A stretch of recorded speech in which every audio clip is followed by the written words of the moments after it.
Hi guys, today we will talk about how to turn off group chat on your WeChat app. We will go to turn off this mark or know how you can do that on your WeChat app.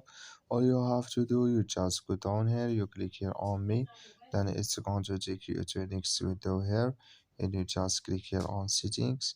Then you come to settings window here and you click here on friends permissions. Then you come to next window here and you just click here on methods for, for friending me, and you come to this window here. Then you come here to group chat, then you click here on this mark or this color, and like you see color it's gone, that's mean group chat it's turned off now.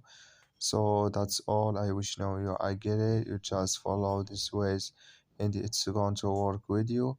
Thank you for your watching. Don't forget to support us by like and subscribe, and see you in next video.